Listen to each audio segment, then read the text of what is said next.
Valstī viss ir kārtībā. Vēl ir kāds jaunums.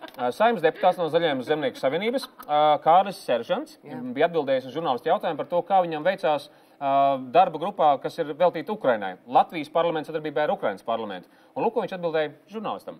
Ko jūs, kā šīs sadarbības grupas pārstāvji, esat darījuši laikā kopš novembra?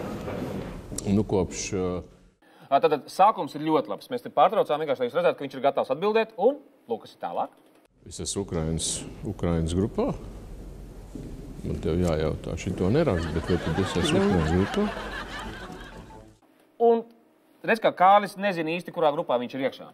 Kādi ir jūsu komentāri? Man prātā nāk, man skolas laiks, tāpēc, ka septembrī arī sagrābos ādas, apstrādes pulciņš, koris, keramika, plīža, dedzināta, viss pārkalājās, neko nesapratu, kurā es esmu, kurā neesmu.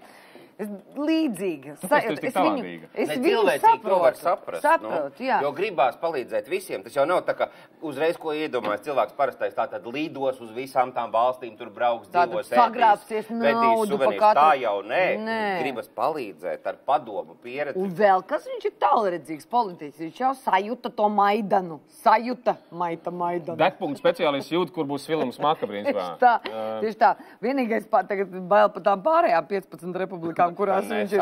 Es droši pēc vienkārši nosaukšu, kas tad ir Ukrainas grupa, tur ir Taizemes, Izraēlas, Taivānas, Grieķijas, Azerbaidžānas, Vācijas, Īrijas, Indijas, Krievijas, Austrijas, Francijas, Lielbritānijas, Spānijas, Šveices, Zviedrijas, ASV deputātu darba grupās ir Kārlis Seržants. Pasaka, tu vari vēlreiz to visu nosaukt no galvas, neskatoties. Kādos kursos ir jārīgājuši, lai to atcerētos?